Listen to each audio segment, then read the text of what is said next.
Waktu Alexander Agung lagi sibuk menaklukkan dunia, ada satu orang yang ditinggal buat jaga rumah. Namanya Antipater. Dia ini jenderal yang setia, politisi yang cerdik, dan arsitek dari sebuah dinasti yang kelihatannya bakal berkuasa selamanya. Tapi ironisnya, dinasti yang dia bangun susah payah malah hancur lebur justru karena pertumpahan darah di dalam keluarganya sendiri. Nah, ini dia pertanyaan besarnya. Tahun 323 sebelum Masehi, Alexander Agung meninggal tiba-tiba di Babilonia. Masalahnya, dia nggak nunjuk siapapun sebagai penggantinya. Jadi kerajaannya yang super luas itu langsung detik itu juga jatuh ke dalam kekacauan. Para jenderalnya yang kita kenal sebagai diadochi alias para penerus langsung sikut-sikutan berebut kekuasaan. Dan di tengah badai inilah kisah kita dimulai. Oke, coba kita lihat perbandingan ini. Di satu sisi, ada Alexander dengan pasukan raksasanya yang misinya menaklukkan dunia. Di sisi lain ada Antipater. Pasukannya emang lebih kecil, tapi tugasnya itu krusial banget. Menjaga Makedonia dan Yunani tetap stabil. Dialah yang memastikan Alexander punya rumah untuk pulang. Nah, perbedaan peran ini penting banget, karena pas Alexander wafat, orang yang megang kendali di kampung halaman, ya dialah yang ada di posisi paling strategis. Yuk, kita kenalan lebih dekat sama Antipater. Dia ini bukan jenderal sembarangan loh. Dia itu tangan kanannya Raja Philip II, ayahnya Alexander, dan udah mengabdi jauh sebelum Alexander memulai penaklukannya yang legendaris itu. Tugas utamanya adalah menjaga stabilitas. Sebuah pekerjaan yang butuh diplomasi tingkat tinggi, ketegasan, dan kesabaran yang luar biasa. Coba lihat daftar tanggung jawabnya ini. Si Brak, dia itu gubernur, penasihat, diplomat, sekaligus komandan. Dia yang negosiasi sama kota-kota Yunani yang suka bikin gara-gara kayak Athena. Dan dia juga yang mastiin gak ada pemberontakan pas rajanya lagi perang ribuan kilometer jauhnya. Kepercayaan yang dikasih sama Philip dan Alexander ke dia itu nunjukin betapa penting dan kompetennya seorang Antipater. Kutipan ini nunjukin banget kalau Antipater itu udah mikir jauh ke depan. Bahkan sebelum kampanye besar Alexander dimulai, komandan-komandan senior kayak dia udah khawatir soal krisis suksesi. Mereka tahu kerajaan yang dibangun satu orang tanpa pewaris yang jelas itu resep buat bencana.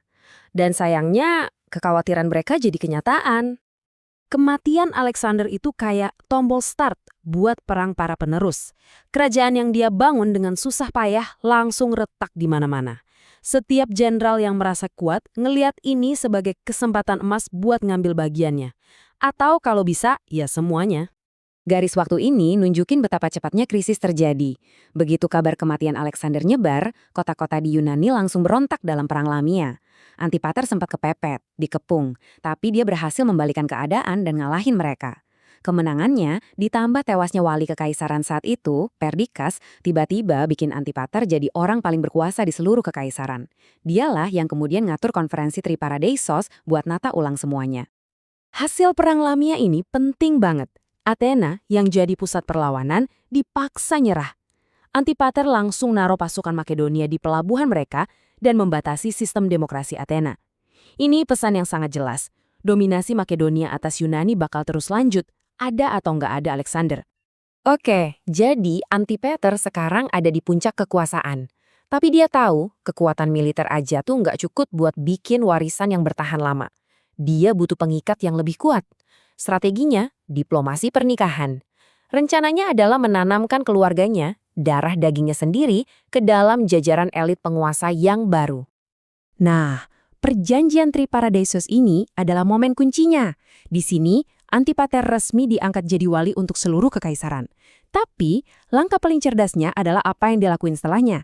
Dia pakai putri-putrinya sendiri sebagai alat politik buat mengamankan aliansi dengan para jenderal paling kuat. Dan ini dia nih, master stroke-nya. Dia nikahin putrinya, Pila, dengan Krateros, jenderal yang paling disegani. Terus Nikaya dinikahin sama Lysimachos, penguasa Trakia yang strategis. Dan Eurydice dikirim ke Ptolemy, penguasa Mesir yang kaya raya. Cuma dengan beberapa pernikahan, 3 orang paling berkuasa di dunia jadi menantunya. Dinasti Antipater kelihatannya nggak mungkin bisa dikalahkan. Tapi selalu ada tapi kan? Ada satu orang yang kayaknya Antipater lupakan dalam perhitungan yang cemerlang itu.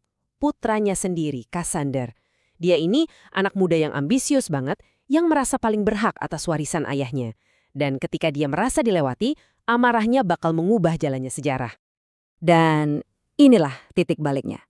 Di ranjang kematiannya, Antipater bikin keputusan yang mengejutkan. Dia nunjuk Jenderal Veteran Polyperchon sebagai penerusnya, bukan Kassander putranya sendiri. Mungkin Antipater mikir pengalaman lebih penting dari garis keturunan. Tapi buat Kassander, ini adalah penghinaan yang nggak bisa dimaafkan. Kassander sama sekali nggak buang waktu. Dia langsung menolak wasiat ayahnya dan memulai perang saudara. Rencananya itu brutal dan sistematis.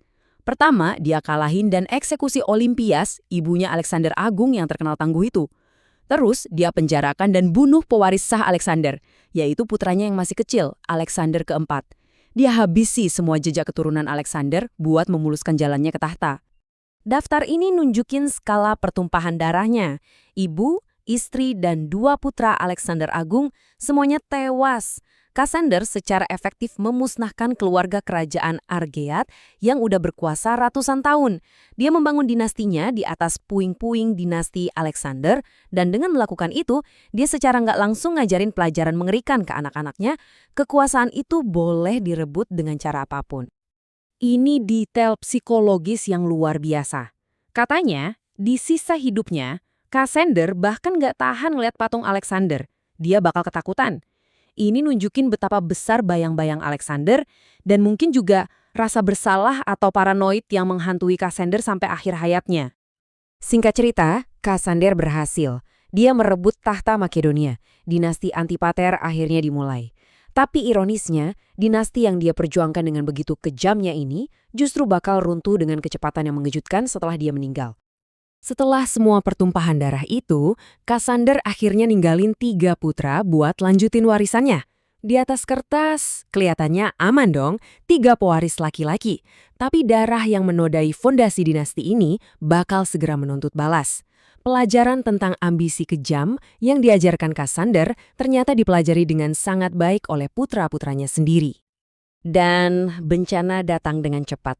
Putra tertua sekaligus pewarisnya, Philip IV, meninggal karena sakit, cuma 4 bulan setelah naik tahta. Ini langsung menciptakan kekosongan kekuasaan dan menempatkan 2 adiknya yang masih remaja di posisi yang sangat berbahaya, saling berhadapan satu sama lain. Dan disinilah semuanya hancur berantakan. Ini benar-benar kayak nonton cermin dari kekejaman bapaknya. 2 bersaudara jadi raja bareng tapi saling benci. Antipater II ngikutin jejak ayahnya, malah ngebunuh ibunya sendiri, Thessalonike, karena merasa ibunya lebih sayang sama saudaranya. Alexander V yang ketakutan minta bantuan dari luar, tapi jenderal yang datang, Demetrios, malah ngebunuh dia juga dan ngerebut takhta buat dirinya sendiri. Antipater II, si pembunuh ibu, akhirnya juga tewas dibunuh. Kekerasan yang dimulai Kassander kini melahap anak-anaknya sendiri. Jadi, hasil akhirnya apa? Cuma dalam waktu 3 tahun setelah kematian Kassander, nggak ada lagi raja dari dinasti Antipater yang tersisa. 3 pewaris, jadi 0.